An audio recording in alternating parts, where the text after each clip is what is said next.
Le sport joue un énorme rôle dans la société. Des millions de spectateurs regardent les grands matchs de football, de basket, tennis, etc. Les stars de ces sports deviennent des représentations de succès, d'ambition et de réussite. L'idée sur ces phénomènes, c'est qu'ils font partie d'une minorité qui a surpassé tout le monde grâce à leur talent inné et leurs efforts exceptionnels.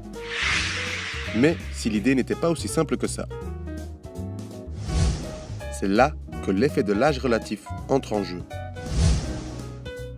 Les sports les plus populaires, comme le football et le basket, sont très souvent pratiqués à partir d'un âge très jeune. Et la sélection des joueurs dans les équipes commence souvent très tôt pour pouvoir remarquer les plus grands talents et essayer de les transformer en de véritables stars. Mais si on regardait cette façon de procéder d'un peu plus près. Prenons le sport le plus populaire au monde, le football. Depuis les 10 dernières années, on a observé toutes les dates de naissance des joueurs professionnels en Europe.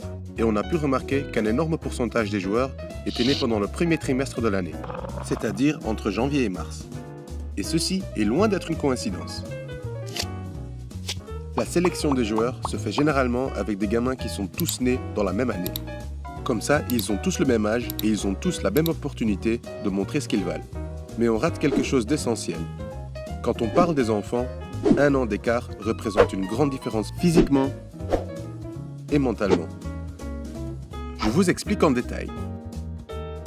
Quand 2 enfants du même âge passent la même sélection, mais que l'un est né au début de l'année, en janvier, et l'autre en décembre, ils ont quasiment 1 an de différence, mais joueront quand même ensemble. Ce qui fait que le plus âgé aura plus d'avantages, sera plus entouré, alors que celui qui est né plus tard dans l'année, et donc plus jeune, aura moins d'atouts, sera moins poussé, qui résultera beaucoup plus vite dans un abandon du sport ou une carrière moins réussie. Ce phénomène peut être remarqué dans les sports où la vitesse et la force sont importants, mais dans d'autres domaines plus importants aussi, comme l'éducation et la rentrée des élèves, où l'abandon des études arrive beaucoup plus souvent chez les étudiants qui sont nés à la fin de l'année scolaire. Ceci ne veut pas dire que le talent et l'effort sont négligeables dans la vie.